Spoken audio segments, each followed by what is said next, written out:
পুতুল ডায়েরি, ভালোবাসার কুড়ে ঘর, তোমার আমার কল্পনার রাজ্য।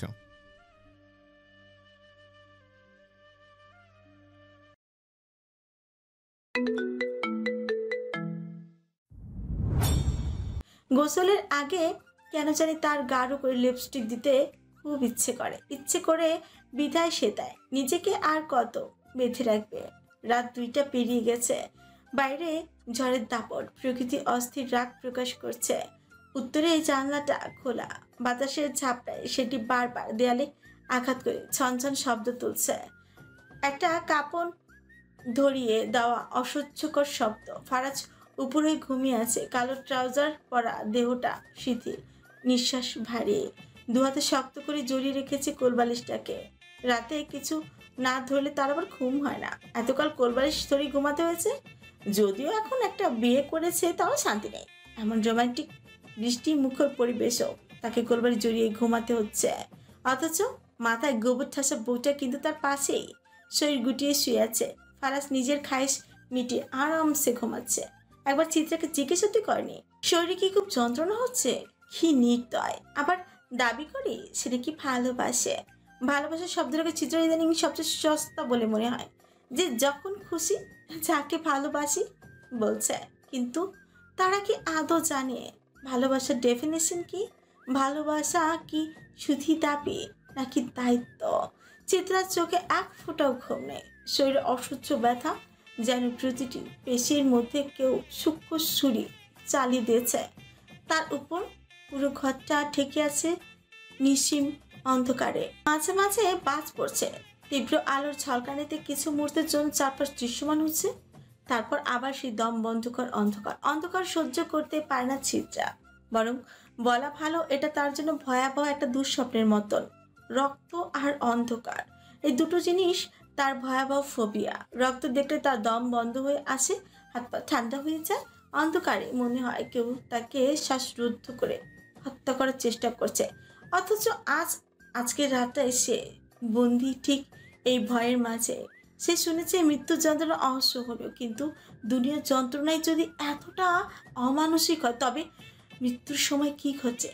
মানুষ কিভাবে সেই যন্ত্রণা সহ্য করে? নাকি মৃত্যুর আগে শরীরের সমস্ত অনুভূতি স্তব্ধই হয়ে যায়? চিত্রার দম আটকে আসে, মনে হয় এই ঘন অন্ধকারের মধ্যেই সে হারিয়ে যাবে। কেউ জানবে না, কেউ ফিরে তাকাবে না। চিত্রা ধীরে ধীরে উঠে বসলো। অন্ধকারে ওপারে বয়ে যাওয়া অশুভ এক পরিবেশ চোখে ভাসছে চিত্রার। ঝমঝম বৃষ্টি পড়ছে, তার সঙ্গে মিশে আছে অচেনা ক্ষুধার্ত প্রাণীর ডাক। ঘর জুড়ে একটা থমথমে আতঙ্ক, ঠিক অলক্ষ্যে কার উপস্থিতির মতন। ওয়াশরুমে যাওয়া দরকার, তো একা একা অন্ধকারে কি করে যাবে সে? সুবিশাল একটা রুম, ওয়াশরুমটার রুমের একেবারে শেষের দিকে। অন্ধকারও একা একটা পথ কি করে যাবে? তাও এমন একটা ভয়ানক গা ছমছমে শ্বাসরুদ্ধকর একটা পরিস্থিতিতে। ঘুমন্ত ফারাজের দিকে চিত্রা একবার চাইল। শান্তির ঘুম ঘুমাচ্ছে সে, মনে হচ্ছে যুদ্ধজয়ী কোনো সৈনিক তার শৌর্য দেখে নিশ্চিন্তে ঘুমাচ্ছে। চিত্রার কি তাকে ডেকে তুলে সাহায্য চাওয়া হচ্ছে? না না, নিজেকে লোকদের সামনে এতটা অসহায় বানালে চলবে না। চিত্রা বেডসের টেবিল থেকে ফারাজের ফোনটা হাতে তুলে নেয়। লক না খুলতে পারলে ফ্ল্যাশলাইট অন করা সম্ভব নয়, তবে ফোনের স্ক্রিনে থাকা মৃদু আলো ওয়াশরুমে যাওয়ার জন্য যথেষ্ট। ব্যথায় জর্জরিত শরীর নিয়ে চিত্রা উঠে ওয়াশরুমে গেল। ওয়াশরুম থেকে বের হওয়ার পর হঠাৎ সে থমকে দাঁড়ায়। শব্দ, কানে একটা শব্দ ঠেকেছে। চিত্রা একটু ভালো করে খেয়াল করলো, নুপুরের ছনছনানি ভেসে আসছে। খুবই ক্ষীণ সেই শব্দ। চিত্রার রক্ত হিম হয়ে আসে। এত রাতে এই নিস্তব্ধতার মধ্যে নুপুর শব্দ। চিত্রার মনে হুট করে কৌতূহল জাগলো। কৌতূহলে তার শরীর ভেতরটা একটা বিষের মতো ছড়িয়ে পড়ল। শরীরে শাড়ি ঠিকঠাক করে হাতের ফোনটা নিয়ে রুম থেকে এক পা দুপা করে বেরিয়ে এলো। যাওয়ার আগে নিঃশব্দে পেছন ফিরে ফারাজকে একবার দেখলো। না, লোকটা আসলে গভীর ঘুমে মগ্ন। নুপুরের শব্দ বাজছে, বৃষ্টির শব্দের মধ্যেও স্পষ্ট শোনা যাচ্ছে ছনছনানি। শ্বাস ভারী হয়ে আসে চিত্রার। কৌতূহল তাকে টেনে নিয়ে যাচ্ছে, যেভাবে আলোয় পতঙ্গ এগিয়ে যায় মৃত্যুর দিকে। সারা বাড়িতে মৃদু বাতি জ্বলছে। চিত্রার এখন কিছুতেই ভয় হচ্ছে না, তবে ভীষণ কৌতূহল হচ্ছে কৌতূহল জিনিসটাও নেশার মতো খারাপ, খুব বাজে। চিত্রা এক পা দুপা করে হাঁটা শুরু করে নিচের অন্দরমহলের দিকে। একবার তাকায় সে, তারপর আবার দোতলার করিডোরের দিকে। ফারিয়া বলেছিল দোতলা 3টে রুম, 3 ভাইয়ের 3টে। ফারাজেরটা একেবারে শেষ প্রান্তে, বাকি দুটো পাশাপাশি। তবে শব্দটা দোতলার কোন রুম থেকে আসছে? কোনো রুম থেকে আসছে না। চিত্রা শব্দের পেছনে হাঁটতে হাঁটতে চোখ গেল দোতলায় অবস্থিত সিঁড়ির দিকে। এই সিঁড়ি সরাসরি 3 তলায় চলে গিয়েছে। তবে এখন পর্যন্ত চিত্রার সেখানে যাওয়া অবধি হয়নি। ফারিয়া কোথায় কোন রুমে আছে সকালে চিত্রাকে জানিয়েছিল, তবে 3 তলার বেশি কিছু জানায়নি, এমনকি বলেও নি। তাই চিত্রাও আর কিছু জিজ্ঞেস করেনি। তবে চিত্রার কেন জানি মনে হচ্ছে শব্দটা 3 তলা থেকেই এসেছে। সেখানে কি যাওয়া উচিত ভাবলো চিত্রা। তারপর আবারও এগিয়ে গেল। সিঁড়ির সামনে এসে হুট করে আবারও থমকে দাঁড়ালো সে। গানের শব্দ আসছে, মেইলি কণ্ঠস্বর। কে যেন সুরেলা গলায় রবীন্দ্রসঙ্গীত গাইছে। গানের সুর শুনে তো তাই মনে হলো। সুর কেমন যেন অপ্রার্থিব, তবে কোন গানটা গাওয়া হচ্ছে তাই ঠিক ধরতে পারছে না চিত্রা। ফারাজের ফোনের স্ক্রিন অন করে চিত্রা দেখলো 3টার কাছাকাছি বাজে। ফোনে চার্জ নেই, 1%। না জানি কতক্ষণ ধরে 1% চার্জ দিয়ে কাজ চালানো হয়েছে। যে কোনো মুহূর্তে ফোনটা অফ হয়ে যেতে পারে। 3 তলার সিঁড়ি পুরো বিদ্যুটে অন্ধকারে চেয়ে আছে। চিত্রা শ্বাস করে সিঁড়িতে 1 পা রাখলো, তবে আরেকটা পা রাখতে হুট করে বিদ্যুৎ চলে যায়। চারিদিকে মুহূর্তেই অতল অমানিসা ছড়িয়ে গেছে, যেন কেউ একটা অতকীয়তায় চাদর টেনে ঢেকে দিয়েছে বাড়িটাকে। চিত্রা নিঃশ্বাস আটকে আসে। মনে হয় কেউ তার ঠিক পেছনে দাঁড়িয়ে নিঃশ্বাস ফেলছে, তার গলায় শীতল আঙুল ছুঁয়ে দিচ্ছে।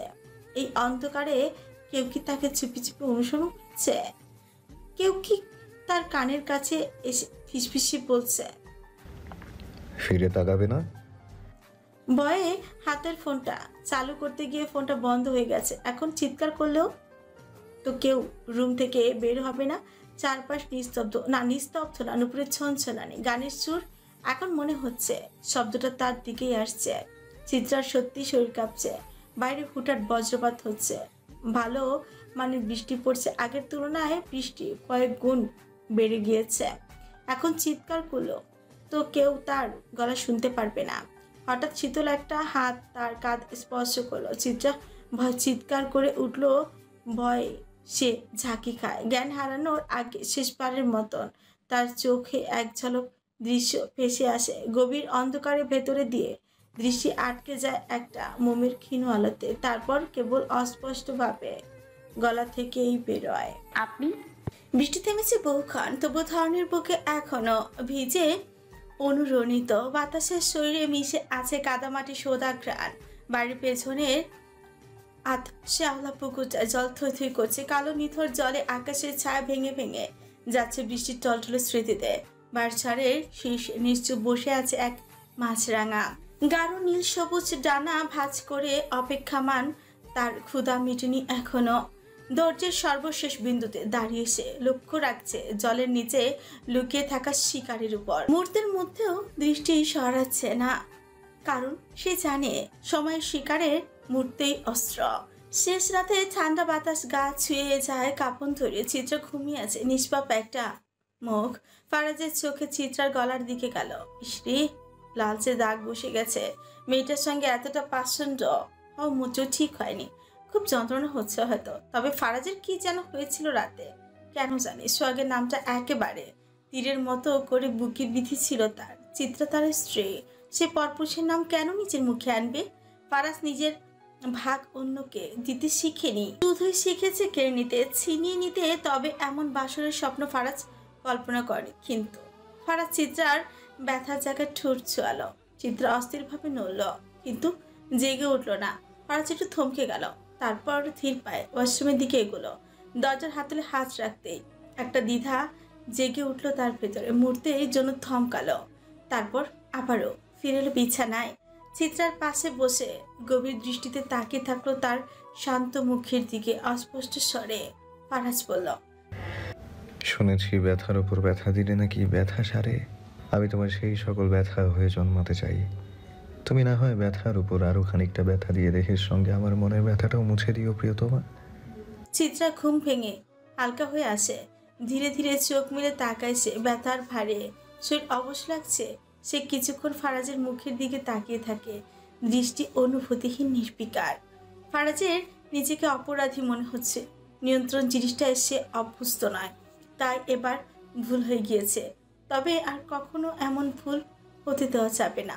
ফারাজ তার দিকে তাকিয়ে প্রশ্ন করল, শরীর কেমন লাগছে এখন? চিত্রা অনর কণ্ঠে উত্তর দিল।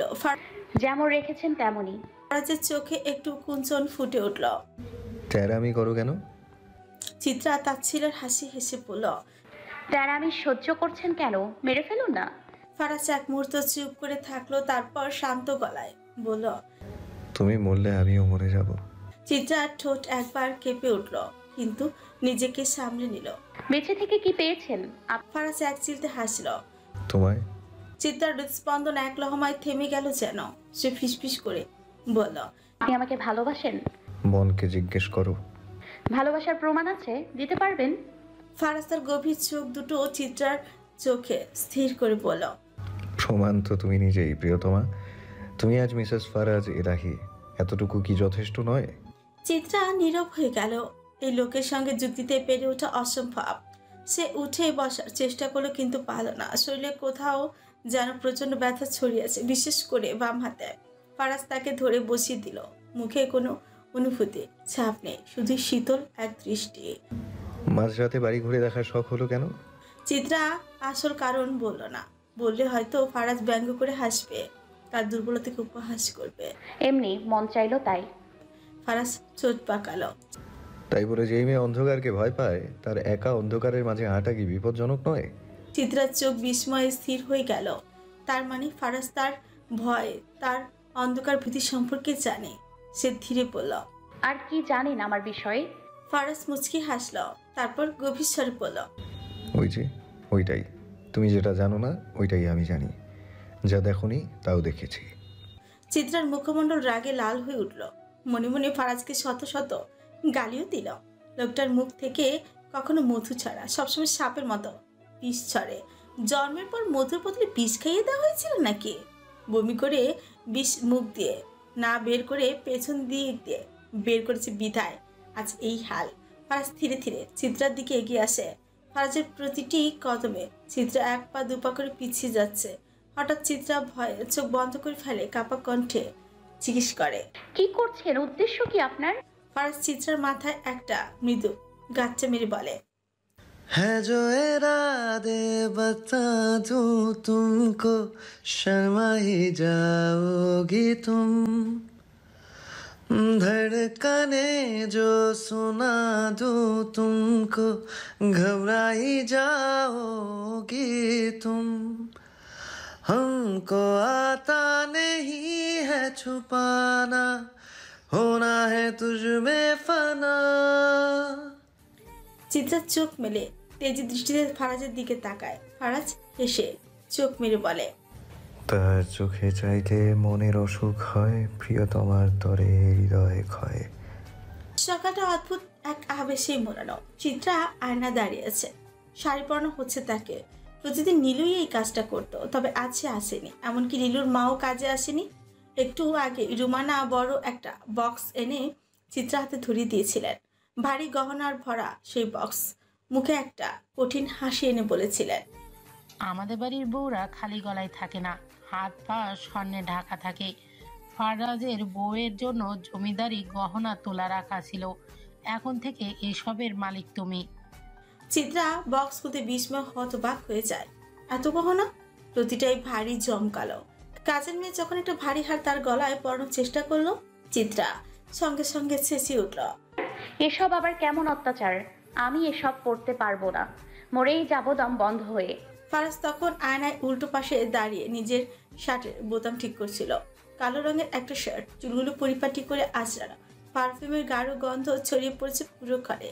সে টেবিলের উপর রাখা একটা হুইস্কির বোতল খুলে চিত্রার সামনে ঠকঠক করে গিলে অর্ধেকটা সাবার করে ফেল। চিত্রা বিরক্ত চোখে তাকালো। সকাল সকাল মানুষ মদ খায়? এই লোক তো পুরোই বিদেশি হয়ে ফিরে এসেছে। আবার এমনও হতে পারে ছোটবেলা থেকেই এমন ছিল। ফারাজের দৃষ্টি আচমকা বিছানার দিকে গেল। রক্তের ছোপ ছোপ দাগ এখনো লেগে আছে সাদা চাদরে। চিত্রাও সেটা লক্ষ্য করলো। চোখ সরু করে কিছুক্ষণ তাকিয়ে নিল। রাতে কি তবে রক্তপাতের উপরে ঘুমিয়েছিল সে? কি একটা অবস্থা! চিত্রা চেঁচিয়ে ওঠা শুনে ফারাজ ধীরে পায় তার দিকে ঘুরে তাকালো। ছোটের কোণে এক চিলতে বিদ্রুপাত হাসি নিয়ে বলল, তোমাকে তো আমি মারবো বউ। এসব গহনার তোমাকে মারার কোনো অধিকার নেই। তারপর কাজের মেয়ে মিতালির দিকে তাকে হুকুমের সুরে বলল, আমার বউকে ছেড়ে দাও আর জলদি বিছানার চাদর বদলে ফেলো। চিত্রা রাস্তা করে এসে যেন সব ঠিকঠাক পাই। মিতালি সঙ্গে সঙ্গে মাথা নাড়ল। যে ভাইজান। ফারাজ কুচকে তাকালো। কিসের ভাইজান রে? আজকে ভাইজান, কাল ছাইয়া যান। আমার বউ আছে, আমি বিবাহিত পুরুষ, ভবিষ্যৎ 11 বাচ্চার আব্বা। তাই আজ থেকে আমাকে খালু বলে ডাকবি। মোটা মাথায় কথা ঢুকেছ তো, নাকি রিপিট করতে হবে? মেয়েটা খাবড়ে গিয়ে নিচের দিকে তাকিয়ে মৃদুস্বর বলল, জি না মানে খালুজান। গু খা শালি। জাস্ট খালু ডাক মুখ থেকে কি বের হয় না? জান লাগাতে হবে কেন? I am only my wife's. Dining টেবিলে সাজানো সকালের নাস্তা। বাড়ির বউরা স্বামীদের পাশে দাঁড়িয়ে আছে, তবে চিত্রা ব্যতিক্রম। ফারাজ তাকে জোর করে নিজের পাশে বসিয়েছে। শাশুড়ি এবার সরু চোখে চিত্রার দিকে তাকালেন। মনের ভেতর কোথাও অসন্তোষ জমায় আছে, হয়তো গয়না না পড়ার কারণে। টেবিলে পুরুষ বলতে রোশন বসে আছে। সুলেমান সাহেব এখনই চলে আসবেন। রাজন ও জোহান ভরে ফিরেছে, তারা উঠবে সোজা সন্ধ্যায়। চিত্রা খাবারের দিকে তাকালো। এই কয়েকজনের জন্য এত আয়োজন! বড়লোকদের পরলোকী কারবার। সুলেমান টেবিলে বসতে চিত্রা সালাম দিলে জিজ্ঞেস করল, আব্বু আপনি কেমন আছেন? তোমাকে দোয়াই ভালোই আছি আলহামদুলিল্লাহ। তো বাড়িতে কেমন লাগতেছে? মন বসতেছে তো? সুলেমান স্নিগ্ধ হেসে বললেন। চিত্রা মৃদু মাথা দোলালো। ফারাজ তখনও স্থির চুপচাপ। রোশন বলল, আজকে একটা জরুরি কাজ আছে কিন্তু। ফারাজ কোনো উত্তর দিল না। নদী তার সামনে খাবার রাখতে গেলে বলে উঠল, উপস ভাবি, আমি ডায়েটে আছি। ঘাস লতা পাতা কিছু থাকলে দেন, তবে দুপুরে আসবো। আজ কিন্তু বিরিয়ানি রান্না করবেন। কতদিন হলো আপনার হাতের বিরিয়ানি খাই না। নদী কোনো জবাব দিল না, শুধু মাথা নত করে সম্মতি জানালো। তবে চিত্রার গা জ্বলে উঠল। মনে মনে শুধালো, এত সুন্দর ফিট বডি নিয়েও আবার ডায়েট? আচ্ছা মানলাম সে ডায়েট করে, তবে ডায়েটিং এ বিরিয়ানি কে খায়? সবাই খাচ্ছে, তবে সবার সামনে তার খেতে লজ্জা করছে। চিত্রা কাচুমুচু করছে। ফারাজ লক্ষ্য করলো সে চিত্রার পাউরুটি থেকে মোটা অংশটা ছাড়াতে বলল, জলদি খাও, খেয়ে শক্তি কামাও। দুপুরে এসেই পরিমাপ করব কতখানি শক্তি বেড়েছে। চিত্রা নিচের দিকে তাকিয়ে রয়। ভীষণ লজ্জা করছে তার। ফারাজ চিত্রার লজ্জা ভাঙাতে সকলের সামনে গালে একটা চুমু খায়। এত দ্রুত এমন ঝড় চলে আসবে বিষয়টা চিত্রা বুঝে উঠতে পারেনি। চিত্রা লজ্জা জর্জরিত চোখে সকলের দিকে তাকায়। কারো কোনো প্রক্ষেপ নেই, সবাই যার যার মতো করে খাচ্ছে। তবুও চিত্রার মন চাইছে হাতের কাটা চামচটা ফারাজের গলায় ভুষিয়ে দিতে। সুলেমান গ্লাসের দিকে হাত বাড়িয়ে বলে, মোহন একটু পানি দাও। মনে চুপচাপ গ্লাসে পানি ঢেলে দিল। সুলেমান এক ঢোক গলায় ঠাললেন, কিছু বলতে যাবে, ঠিক তখনই ঘরের নীরবতা চিরে এক মেলি আর্তনাদ ভেসে এলো। ঘরের সবাই একসঙ্গে দরজার দিকে তাকালো। চিত্র ফুরকুচকে উঠল, মনে মনে শুধালো, নীলুর মা না? নীলুর মা বিলাপ করে কাঁদছেন। সারা রাত কেটে গেল, নীলুর কোনো খোঁজ নেই। কোথায় গেল তার মেয়ে? ভয় আর উৎকণ্ঠায় দিশেহারা হয়ে তিনি সোজা চলে এসেছেন সুলেমান এলাহির কাছে। চেয়ারম্যান মানুষ, ক্ষমতা আর প্রভাব দুটোই আছে। যদিও কেউ নীলুর খোঁজ বের করতে পারে, তবে তিনি পারবেন। চেয়ারম্যানের বসার ঘরে চাপা উত্তেজনা। রোশন পরোটা দিয়ে মাংসের কালো বুনো মুখে পুড়ছে। অন্যদিকে মোহনা পাশে দাঁড়িয়ে নীরবে খাবার এগিয়ে দিচ্ছে, কোনো কথা বলছে না, শুধু পরিবেশনে ব্যস্ত। ফারিয়া আর নীরু সবেমাত্র এসে উপস্থিত হয়েছে। এতক্ষণ রান্নাঘরে ছিল তারা। রুমানা স্বামীর প্লেটে আরেকটা গরম রুটি দিতে বলল, কাইন্দ না নীলুর মা, নীলু ভালো মাইয়া আছে, হয়তো কোথাও ফিরে আসবো। চিত্রার মন কেমন অস্থির হয়ে উঠল। কাল তো সে নীলুকে দেখেছিল, আর আজ রাত পেরোতেই উঠাও। কিশোরগঞ্জে মানুষ গুমের ঘটনা বেড়ে চলেছে, অথচ পুলিশ নীরব দর্শক। কেউ কিছু করছে না, কেউ কিছু বলছেও না। চিত্রার মনে প্রশ্ন জাগে, নীলুর কিছু হয়নি তো? নীলুর মাকে জিজ্ঞেস করতে ইচ্ছে করছিল, কিন্তু সে দ্বিধায় পড়ে যায়। সে তো এবারে নতুন বউ, হুট করেই প্রশ্ন করলে কি ভাববে, তাই ইচ্ছে থাকলেও কিছু বলতে পারেনি। সুলেমান এলাহি নীলুর মাকে আশ্বাস দেন তিনি খোঁজ নেবেন। কথায় ভরসা রেখে নীলুর মা কান্না ভেজা চোখে ফিরে যান বাড়ির দিকে। কিন্তু সুলেমানের মনে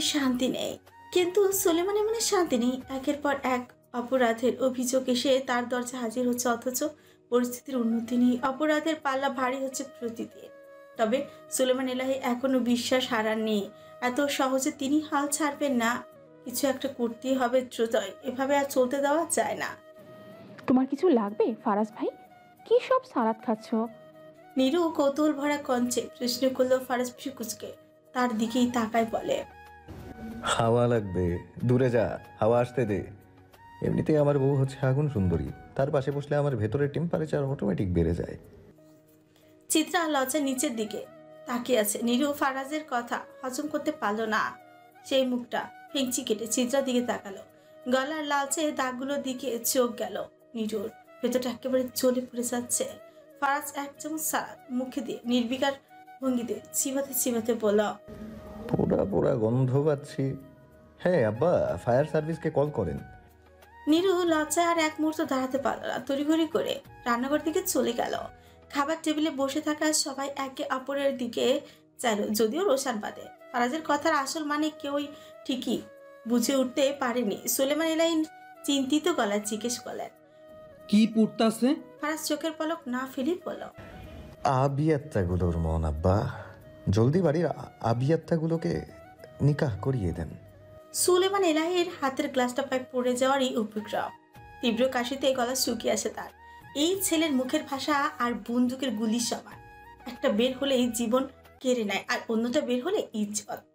দুপুরের কাঠফাটা রোদ, রাতের বৃষ্টি, স্নিগ্ধতা আর এখন নেই। গরম আরও বেড়েছে মনে হচ্ছে। মাদ্রাসার ছাত্রীরা সড়ক অবরোধ করে আন্দোলন করছে, রাস্তায় যানজট লেগেই গেছে। ফারাজকে জলদি ফ্যাক্টরিতে যেতে হবে, অনেক কাজ জমে আছে। এলাহিদের ফিশ প্রসেসিং ফ্যাক্টরি আছে, সেখানে মাছ ধরা, প্রসেসিং করা থেকে শুরু করে মাছ পরিষ্কার করা, কাটিং, ফ্রিজিং, প্যাকেজিং ইত্যাদি সব একত্রে করা হয়।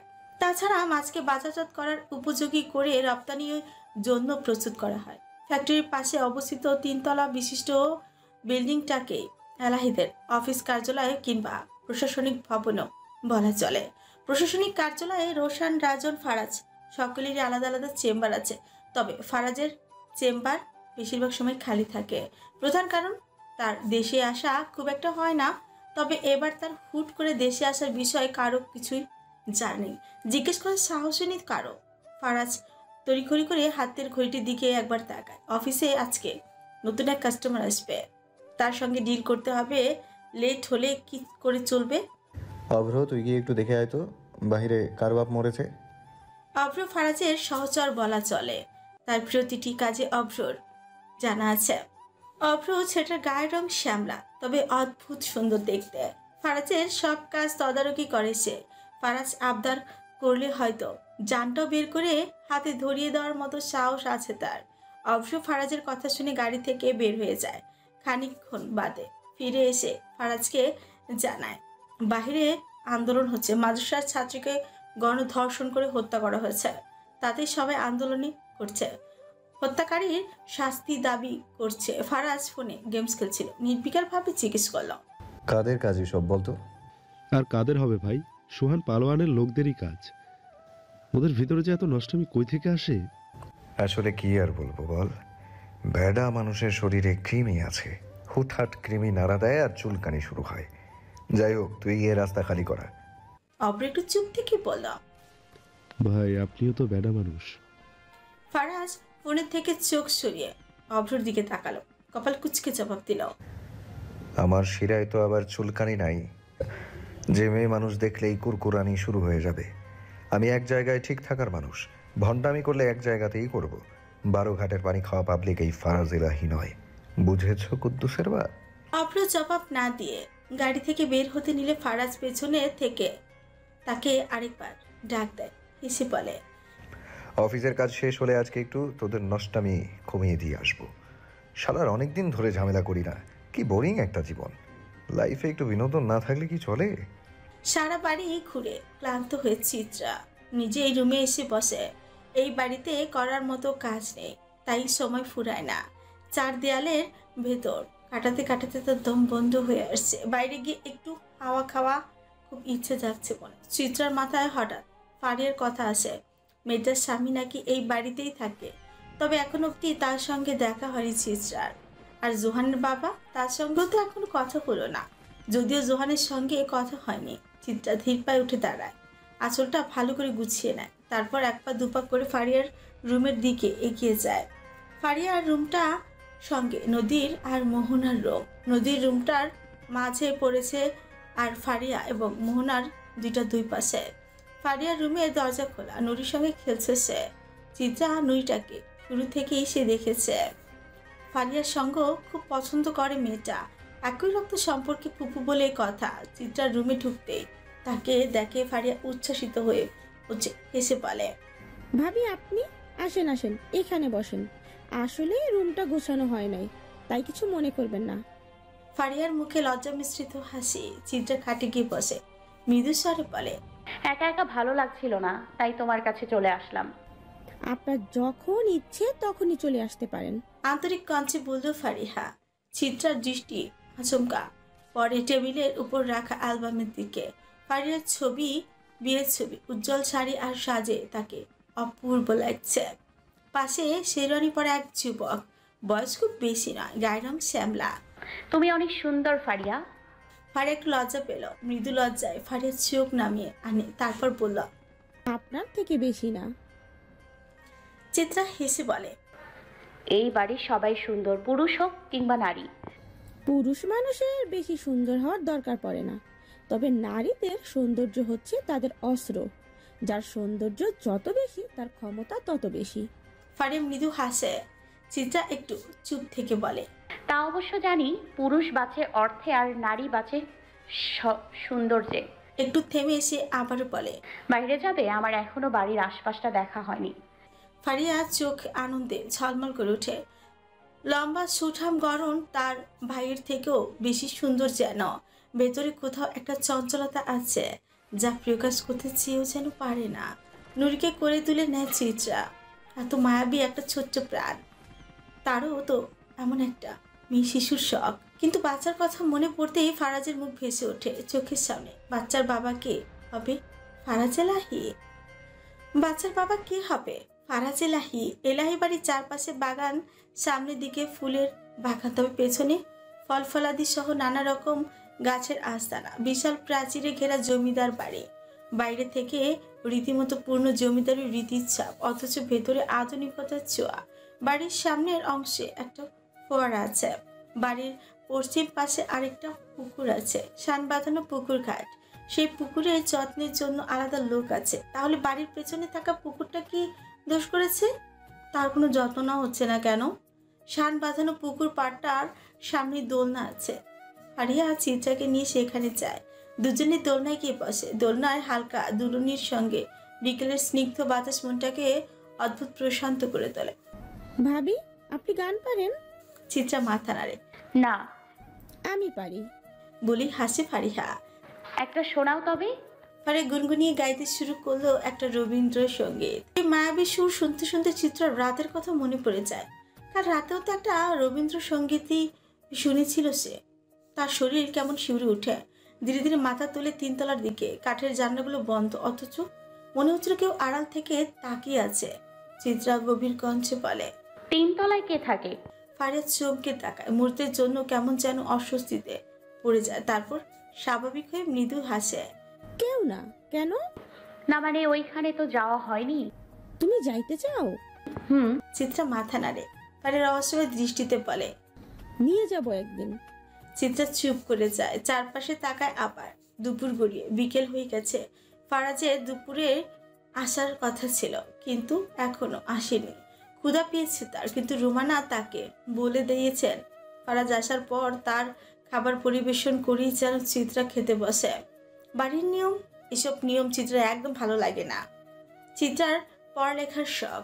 এসএসসি দেওয়ার পর কলেজে পড়ার সুযোগ হয়নি তার। মামা এরই মাঝে অ্যাক্সিডেন্ট করে, আর তারপরে এক লম্বা তার স্বপ্ন চুরমার। চিত্রা শুনেছে স্বামী ভালো হলে নাকি বিয়ের পর বউকে পড়ালেখা করতে দেয়। তার স্বামীটা কতটুকু ভালো? নির্লজ্জতা ছাড়া তার কি আর কোনো দোষ আছে? যদি না থাকে তবে কি সে চিত্রাকে পড়ালেখা করতে দিবে, কলেজ যেতে দিবে? চিত্রা একটা দীর্ঘল শ্বাস ছাড়ে। বাড়ির কথা মনে পড়ছে তার। মামাকে কতদিন ধরে সে দেখছে না। আচ্ছা, মামাকে ঠিক সময় ওষুধ খাওয়ানো হচ্ছে তো? মামি, কাজের সব ভার কি তার কাঁধে পড়েছে, নাকি মার্জিয়াভাবে সাহায্য করছে? চিত্রার সোহাগের কথা ফুট করে মনে পড়ে যায়, চোখের কোণে জল আসে, নিজেকে মনে মনে গাল বন্ধ করে।